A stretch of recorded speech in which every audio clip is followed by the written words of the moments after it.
Middle east में महीनों से चल रही तनातनी के बीच अब एक ऐसी खबर सामने आई है जिसने पूरी दुनिया का ध्यान अपनी तरफ खींच लिया है। अमेरिका और ईरान, दो ऐसे देश जो सालों से एक दूसरे को दुश्मन मानते रहे, अब कथित तौर पर एक बड़े समझौते के करीब पहुंच गए हैं। एक्सियोस की रिपोर्ट के मुताबिक दोनों देशों के बीच 60 दिन के युद्ध विराम समझौते पर बातचीत लगभग अंतिम दौर में है।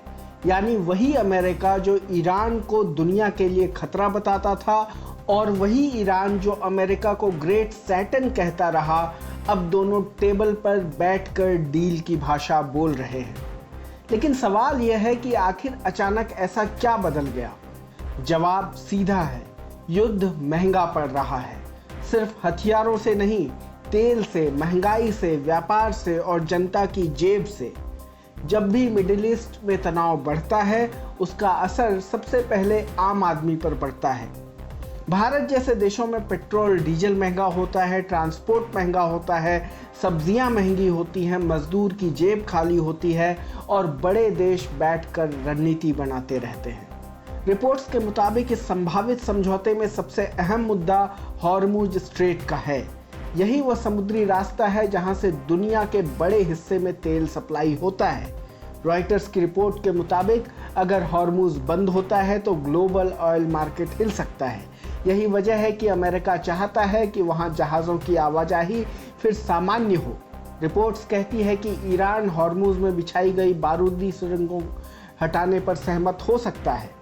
बदले में अमेरिका ईरानी बंदरगाहों पर लगी पाबंदियों में ढील देने और तेल निर्यात की इजाज़त देने पर विचार कर रहा है। लेकिन यह सिर्फ तेल की डील नहीं है, असली लड़ाई परमाणु कार्यक्रम को लेकर है। एक्सियोस और फार्स न्यूज़ की रिपोर्ट्स के मुताबिक अमेरिका चाहता है कि ईरान अपनी हाईली एनरिच्ड यूरेनियम के भंडार को सीमित करे।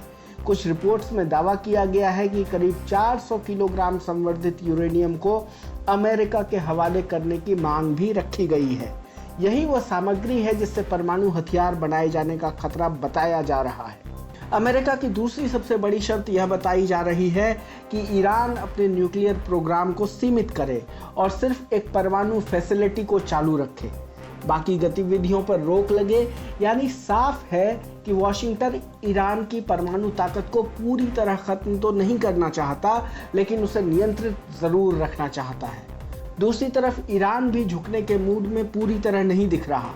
ईरानी संसद अध्यक्ष मोहम्मद बाघेर गाफिलबाग ने पाकिस्तान के सेना प्रमुख आसिम मुनीर से मुलाकात में साफ कहा कि अमेरिका ईमानदारी नहीं दिखा रहा है और ईरान अपने अधिकारों पर समझौता नहीं करेगा। यानी बातचीत चल रही है लेकिन भरोसा अब भी नहीं है। रिपोर्ट के मुताबिक ट्रंप प्रशासन ने ईरान वार्ता में इजराइल की भूमिका सीमित कर दी है। इसका मतलब यह है कि अमेरिका अब हर फैसले में नेतन्याहू सरकार को साथ लेकर नहीं चलना चाहता और यही बात इजराइल के लिए बड़ा झटका मानी जा रही है, क्योंकि इजराइल लगातार ईरान के खिलाफ आक्रामक कार्रवाई की मांग करता रहा है। इस बीच रूस भी पूरे घटनाक्रम पर नजर रखे हुए हैं। रूस के अधिकारी मिखाइल उलियानोव ने कहा कि अमेरिका बातचीत की प्रगति को बढ़ा चढ़ाकर पेश कर रहा है। यानी दुनिया की बड़ी ताकतों को भी अभी भरोसा नहीं है कि यह डील इतनी आसानी से हो जाएगी। और इस पूरी कहानी में सबसे अहम बात है कि इसकी कीमत कौन चुका रहा है? आम आदमी। भारत में पेट्रोल और डीजल की कीमतें फिर बढ़ गई हैं। वजह वही मिडिल ईस्ट तनाव और महंगा होता क्रूड ऑयल। दिल्ली में पेट्रोल लगभग 100 रुपए के करीब पहुंच चुका है। जब पेट्रोल और डीजल महंगा होता है तो ट्रक का किराया बढ़ता है, फल सब्जियां महंगी होती हैं, फैक्ट्री का खर्च बढ़ता है। लेकिन बड़े देशों की राजनीति में मजदूर का दर्द कहीं नहीं दिखता। हर बार यही होता है। ऊपर बैठे नेता युद्ध और शांति की डील करते हैं, टीवी स्टूडियो में ताकत की बातें होती हैं, लेकिन नीचे खड़ा आम आदमी घंटों लाइन में लगता है, महंगाई झेलता है, नौकरी का डर झेलता है और अगर युद्ध बढ़ जाए तो सबसे पहले उसकी ही मौत होती है। अमेरिका और ईरान के बीच यह संभावित समझौता अगर सच में होता है तो यह सिर्फ दो देशों के रिश्तों का मामला नहीं होगा, इसका असर पूरी दुनिया पर पड़ेगा। तेल बाजार पर पड़ेगा, एशिया पर पड़ेगा, भारत पर पड़ेगा और सबसे ज़्यादा असर आम इंसान पर पड़ेगा, जो हर सुबह पेट्रोल पंप पर बढ़े हुए दाम देखता है और सोचता है कि दुनिया की राजनीति का बोझ आखिर हमेशा उसकी जेब पर ही क्यों गिरता है।